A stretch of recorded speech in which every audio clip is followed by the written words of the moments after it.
Click the first link in the description for the best Askreddit content.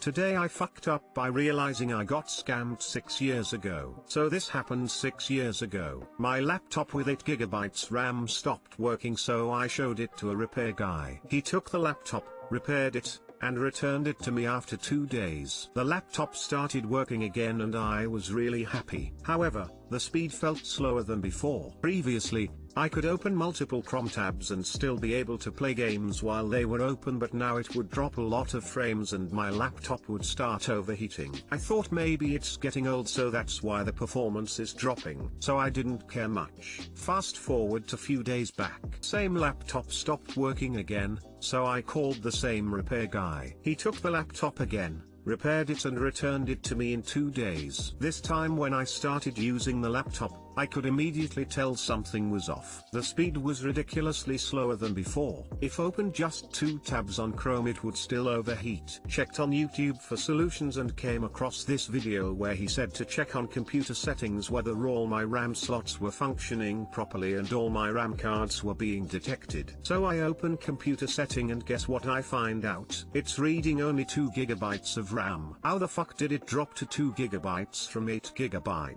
I thought it must be an error, so I restarted the laptop multiple times and it still read 2 GB. Then I called the repair guy and asked him about this. He replied it's just a minor error. It will fix automatically over time. Don't worry.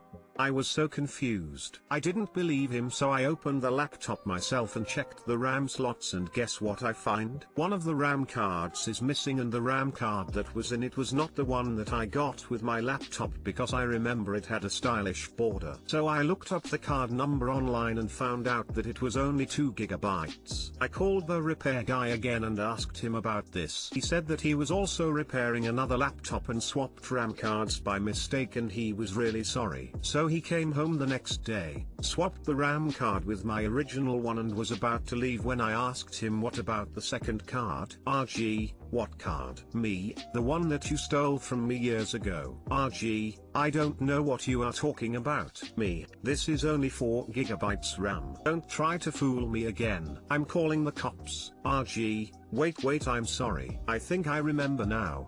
I'll bring it. I had forgotten about it. So he brought it back and now my laptop is as fast as ever. I guess I would have never known about the stolen RAM card if I never called him again. Too long didn't read. Laptop repair guy stole one of my RAM cards 6 years ago and I learned that recently. I confronted him about it and after threatening him of calling cops on him, he surrendered and returned it to me. Update 1. Holy shit. I did not expect this post to blow up. Thanks for all the awards. I have never got these many awards before. Speaking of the thief, I reported it to the customer service of his company. They told me they will take action against him. I will ask them again tomorrow and update it on this post. Update 2. The guy got fired from his company and got arrested. Apparently he had made over $5,000 by selling stolen electronic parts from all his customers. He had stolen things like cameras and graphic cards, etc. His company gave every one of his customers a huge discount coupon in return as a token of apology. The cops are still investigating the whole chain of these scammers. I hope they get caught soon. Also, I read most of the comments and I wanted to clear up some misconceptions people had. 1. He obviously did not return the exact same RAM card to me. He must have bought the same model from one of his friends from the chain. 2. How is this my today? I fucked up. Well, if I had investigated this the first time my laptop got slow 6 years ago, then I could have not only saved 6 years of slow processing of information, but also prevented others from getting scammed in that time period. That fucker got arrested. It's a shame it took him so long. The lesson we should all learn from this is to be careful with whom you give your products to and try fixing things on your own. Don't be an idiot like me. Sounds like a win to me. I think I still would have given out an ass whooping. Think of all the time you spent waiting for your computer to process the information when it should have been faster. That guy is an ass. Should call the cops on him anyway. Still, you should have called the cop. Only one cop though. You really should still report him though. He probably scammed so many more people who will never know. Exactly. Be filing a police report and tilde slandering the fuck out of tilde spreading the truth about this guy's business everywhere online. He's probably scamming a lot of older people who have no idea about this sort of stuff. This asshole deserves everything he gets. Low life scamming scumbag. So he scammed you out of notebook memory, which was pretty much cheap 6 years ago, and instead of selling it on eBay or something he did what? Place it on his little scammer trophy board so he could just hand it to you 6 years later. I'm confused. I'm not convinced the story is true, but I also don't interpret it as him giving the exact same pieces back. He just gave whatever ones he had to make it up to 8 gigabytes. That's it. I'm learning how to fix absolutely everything myself. It's much easier than you think. Everything is just sort of like adult Legos, and for computers specifically r/buildup is usually friendly with new people. Today I fucked up by having a threesome with a married Indian couple. Usual disclaimer, this wasn't actually today. It was a few years back. I am quarantining, and to kill time I have decided to chronicle a few of my sexual adventures/mishaps. Just a bit of backstory. I am a single male and struggle with bipolar. During my mania phases my sex drive goes through the roof. I get very impulsive and often achieve god-tier levels of confidence. These traits serve me very well on dating, hookup apps, but have the tendency to land me in very questionable situations. Anyway, here goes. It was a Friday night and I was feeling lonely, horny, bored, less than stable, and more than a bit drunk. I had been getting a bit burned out with Tinder etc., and decided to try something new, so I downloaded a hookup app called Threerner or Threeter, can't remember the exact name. The app is designed for adventurous couples to find singles to join them for no strings sexy time. Don't all rush off now to try the app, it isn't great. It was very sparsely populated and 90% of people on middle-aged couples were looking for women in their early 20s, so it's a bit grim. After a while, I hit the jackpot. A profile pops up freshly listed only 5 kilometers away from my place. The picture was of a half-naked Indian woman, total stunner, long black glossy hair, athletic looking. She was a solid 8.5 out of 10. Tagline was "Fuck my wife while I watch." That isn't a request that needs to be made twice, especially not to me anyway, in my current mood. With full reckless abandon I messaged the profile, "Hey, how's it going? I'm totally DTF," followed by several of my best dick pics. An instant blunt terrifying reply gets sent back, one word: address. I remember raising an eyebrow thinking this is well dodgy, that was too easy. But fueled by full balls and unwavering mental illness, my dick had spoken, and the possibility of my kidneys being stolen came in a distant second to smashing this hot Indian chick. I sent my address and followed up with, "So how's this going to work? You're just going to jack off in the corner while I smash your wife then?" The reply was, "No, you fuck wife. We then leave you only fuck wife. We be at address in 1 hour." Fearing the worst, and thinking it was too late to back out of the encounter as the couple already had my address, anxiety took hold. Both my mania and hard-on were in rapid decline. I convinced myself that the best thing I could do was to man up, pop half a Viagra, wash it down with some rum, and brace myself for the inevitable shit show that was to follow. As it would conspire, the term shit show was far too weak a term to describe the actual encounter. This was another level of fucked up. If the story was told on Jeremy Kyle it would make the highlight reel. To paraphrase Randy Feltface, here's how this shit went down. An hour later the couple arrives. The woman was a bit disheveled but was definitely a trophy wife, had a banging dress with a split up the one leg to her thigh. She had a fair amount of bling, rings, bracelets etc. The husband was a shorter guy in a clearly expensive suit. My immediate impression was a gold digger type arrangement. The body language was tense, to say the least. I felt as if they had just had an argument. I offered them a drink which they both declined. Spent a good 5 minutes trying to work out what the bad vibes were and to lighten the mood, being jokey, playful, and flirty. But I was getting nothing from them. Eventually, I just said, "So you guys want to do this, or? It's cool right, you don't have to."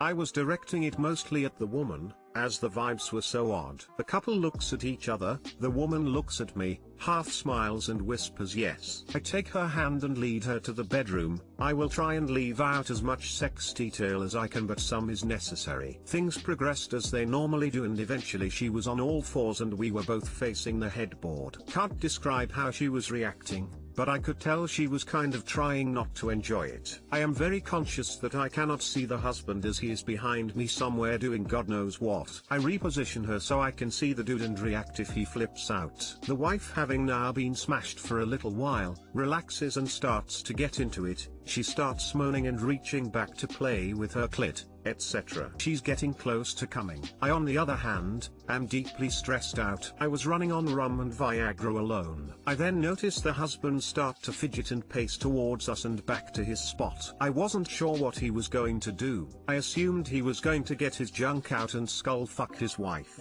which would have been fine with me. It's his wife after all. But no, with his wife moaning and getting fucked in front of him, he lunges forward and slaps her across the face with a fair amount of force. Fuck. Rather than dismount and react, I did the opposite. I grabbed her ass with both hands tightly, pulled her back, and paused, frozen, balls deep. My eyes were wide. I was confused, like a rabbit in the headlights. The guy eventually says continue, and she starts to rock back and forth on my D.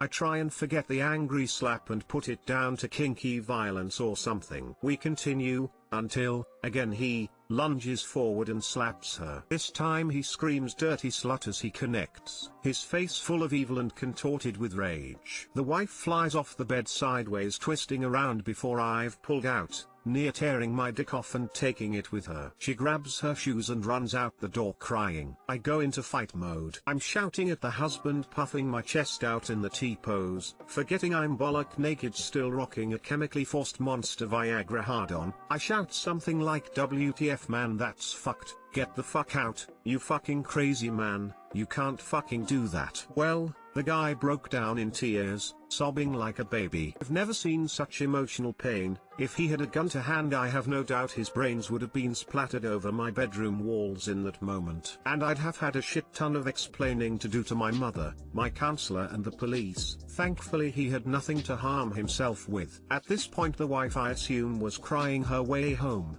And with the husband sobbing like a baby on my floor in a total breakdown, I start to feel bad. I drop the T-pose and try to console the guy. I poured him some rum and he tells me a sorry tale. 2 weeks prior, the man had come home early from work to find his best friend and his wife getting dressed in a panic. They had clearly just been fucking. The friend ran off, and the wife confessed all, but begged for forgiveness. She said it was a mistake, a one-off. Husband was naturally deeply disturbed by the betrayal, but for some reason, he had his wife explain the sex in graphic detail to him, and forced her to show him all of the text messages between them. They had been sexting for months before hooking up. This man was so broken up and angry and so unable to process the situation, that for some reason he felt he needed to watch his wife physically cheating, to see it fully with his own eyes before he could process the pain and forgive her. I gave the guy a hug, told him he can't be violent like that, he needs to speak to a counselor. I gave him some weak-ass advice, like chin up man,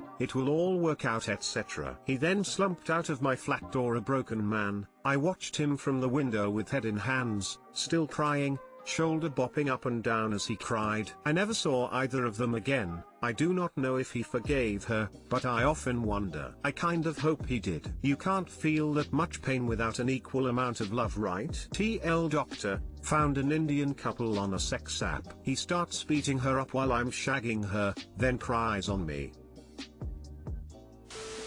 Bollock naked still rocking a chemically forced monster Viagra hard-on. We've all been there. Wasn't the first time either, zany face. This was a wild ride, all things considered. I think you handled pretty well. Damn, this was a roller coaster.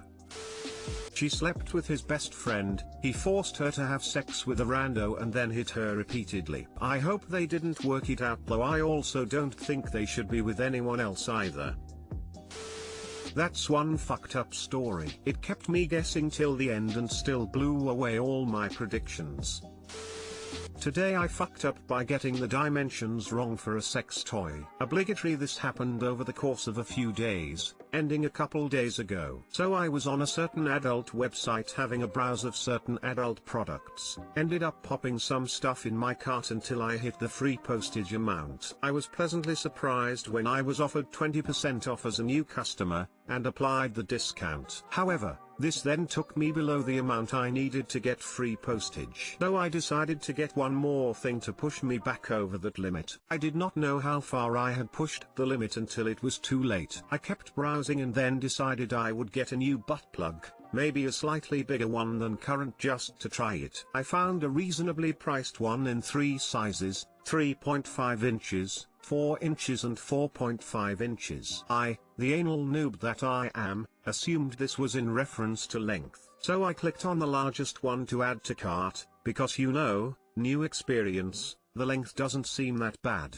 Worth a try. Fast forward a couple days and my delivery arrives. I'm excited, I don't know what's coming. I wait for my partner to get home and we unbox it together. It's all fun and games and light-hearted until we unearth a monstrosity of a butt plug. It is quite literally the size of my hand. There's a stunned silence before I rush to explain this was an accident and all my partner can do is crack up. No pun intended. I tore off the packaging in case it was some sort of optical illusion making it look bigger, but no, it's just massive and it is going nowhere near my scared and naive bumhole. Hope this brings you all more joy than it brought me. Honestly, the best part of this is I now have an interesting story to post on Reddit. Too long didn't read. I'm out a bit of money, own a massive butt plug and have caused a small injury to my partner when I jokingly threw it to him and the weight of it caused him physical pain. Even the 3.5-inch one is big to a beginner. Best get some training plugs and lots of lube and work your way up to your big one. People like you are why I love Reddit. I feel both acknowledged and helped in my time of need. Everything is I guess you weren't brave enough. Did this exact same thing, last minute ad for the shipping, on a dildo for my wife. This thing arrives weighing a couple pounds and about the size of my forearm. My wife took one look and said, "Is that for you? Because it sure as shit isn't going in me." I once dated a guy who desperately wanted to try anal. I told him sure, but only if I got to have a go at him first. I've done this with a dildo, thought it would be slightly larger than a normal one, nope, it showed up and it's the size of my forearm. Edit, yes, it's the pink one, lol. I too was young and naive and did the same thing, except this one had a suction cup on it and I thought it was hilarious and stuck it to the mirror in the only bathroom and scared the ever-living shit out of my roommate.